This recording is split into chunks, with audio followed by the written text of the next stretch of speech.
বিশ্বের পক্ষ থেকে বলছি, তোমরা যারা কলকাতা বিশ্ববিদ্যালয়ে সেকেন্ড বা ফোর্থ সেমিস্টারে পড়ছো এবং তোমাদের মাইনর ফিলোসফি 1 বা 2 এ আছে, তাদের জন্য আমরা পড়ার বিষয়ের পক্ষ থেকে খুব গুরুত্বপূর্ণ ভিডিও বা অর্থাৎ সাজেশান নিয়ে এসেছি।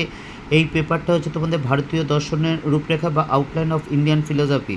এই সাজেশানটা দেওয়ার আগে আমরা একবার মার্কস ডিভিশন দেখে নাও। 5 নম্বরের 2টো কোশ্চেন লিখতে হবে, 4টে থাকবে। 10 নম্বরে 4টে থাকবে, 2টো লিখতে হবে। 15 নম্বরের 5টা কোশ্চেন থাকবে, 3টে কোশ্চেন লিখতে হবে।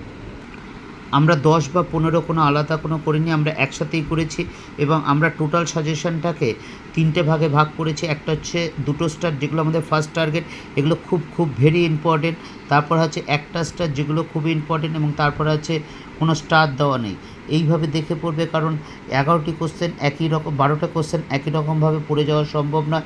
তোমরা দেখবে 7টা কোশ্চেন ডবল স্টার আছে। এই 7টা কোশ্চেন কিন্তু অবশ্যই ভালো করে পড়ে যাবে। তাহলে আশা করি তোমাদের 10 বা 15 নম্বরের যে প্রশ্ন, তার মধ্যে থেকে কিন্তু অবশ্যই কমন পাবে। 5 নম্বরের সাজেশনের ক্ষেত্রেও তাই, 2টো স্টার বা 1টা স্টার বা স্টার দেওয়া নেই। যেগুলো স্টার দেওয়া আছে ডবল স্টার, ওগুলো অবশ্যই খুব ভালো করে পড়বে। আমরা পড়ার বিষয়ের পক্ষ থেকে হিস্ট্রি বা এডুকেশন অনার্স বা history, philosophy, pol science, education major বা মাইনর এবং আইডিসি, এই 4টে পেপার দিয়ে থাকি। এছাড়া আমাদের কেরিয়ার কাউন্সিলারও আছেন। আমাদের পড়ার বিষয়ের পক্ষটা একটা গ্রুপ, আমরা 14 জন শ্রদ্ধেয় শিক্ষক শিক্ষিকা আছি, যাদের কেরিয়ার কাউন্সিলারও আছেন 2জন। যদি তোমাদের কিছু দরকার হয় বা যদি ভালো লাগে বা মনে হয় আমাদের দ্বারা উপকৃত হচ্ছ, তাহলে চ্যানেলটি অবশ্যই লাইক করে সাবস্ক্রাইব করে বেল আইকন টিপে রেখো।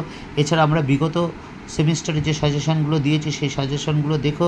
যদি বিশ্বাস হয় তাহলে চ্যানেলটি লাইক করে সাবস্ক্রাইব করে বেল আইকন টিপে আমাদের সাথে দেখো, এবং তোমাদের মতামত আমাদের কাছে খুবই গ্রহণযোগ্য।